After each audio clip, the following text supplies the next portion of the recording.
شریف اور 3 کی قال شروع اخلاص شریف پڑھ کے اول آخر درود پاک پڑھ کر جو کچھ آپ نے پڑھا ہے امام صاحب کی اتباع ہے.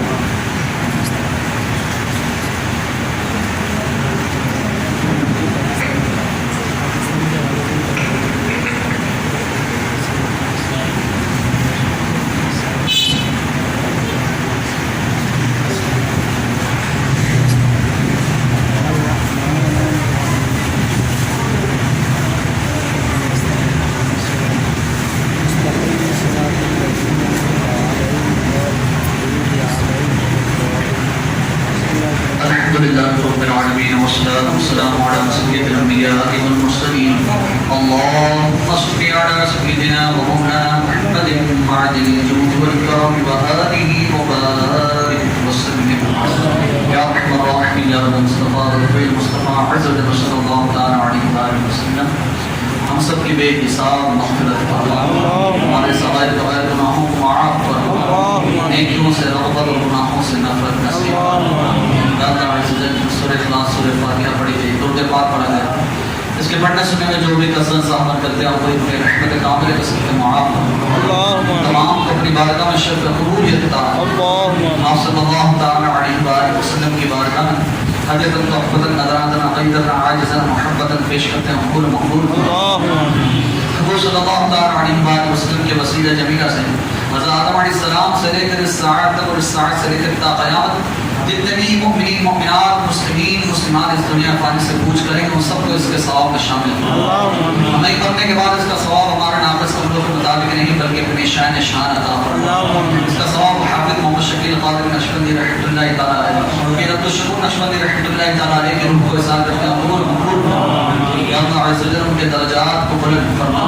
اس کا ثواب بالخصوص شہنشاہ کراچی کے بادشاہ حضرت سیدنا عبداللہ شاہ غازی رحمۃ اللہ تعالیٰ علیہ کی روح کو اظہار کرتے ہیں قبول مقبول.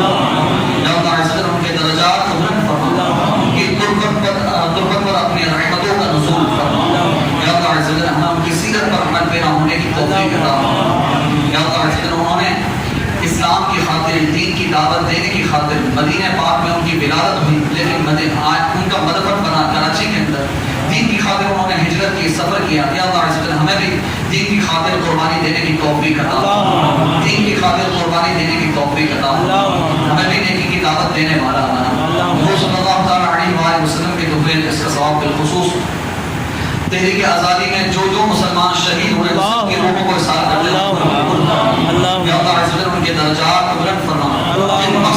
جس مقصد کے تحت انہوں نے قربانیاں دی اس مقصد میں کامیابی عطا فرما. یا اللہ عز و جل ہمارے ملک پاکستان کی حفاظت فرما، اس کو اندرونی و بیرونی خطرات سے محفوظ فرما، دشمنوں کی میری نظر سے محفوظ فرما.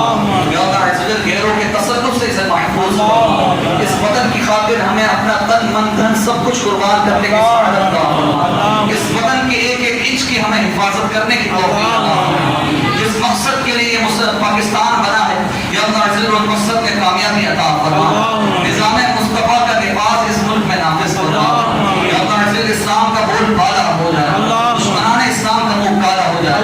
ہمارے ملک پاکستان کو نیک اور صالح حکمران نصیب فرما. یا اللہ عز و جل اس ملک کو ترقی اور خوشحالی نصیب فرما.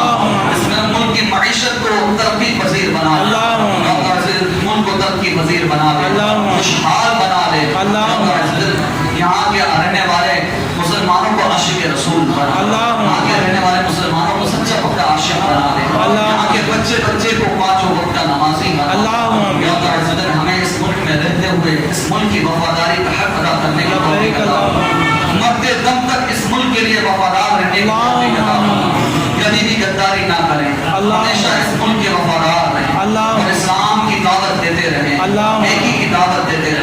جتنے بھی یہاں پر لوگ موجود ہیں ان میں جو بیمار ہیں ہم سب کو صحیح کامل عاجل مسلمان جہاں کے بھی پریشان حال ان کی غیرت سے مدد یا اللہ عز و جل جو لوگ مقروض ہیں انہیں قرض سے خلاصی نصیب فرما، جو بے روزگار ہیں انہیں حلال رکھ کے رزق عطا فرما، جو رزق حلال جمع کر ان کے رزق میں برکتیں نصیب فرما، جو صاحب اولاد ان کی اولادوں کو اپنے والدین کا مدیو فرما بردار، جو بے اولاد ہیں انہیں اولاد نرینہ و صالح عطا فرما، رشتوں کے انتظار میں انہیں نیک صالح رشتے عطا فرما۔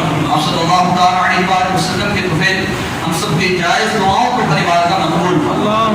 اللہ تبارک و تعالی فی شان حبیبہ ان اللہ وملائکتہ یصلون علی النبی یا ایھا الذین آمنوا صلوا علیہ وسلموا تسلیما صلی اللہ علیہ وسلم صلی اللہ علیہ وسلم صلاۃ و سلام علیک یا سیدی یا رسول اللہ سبحان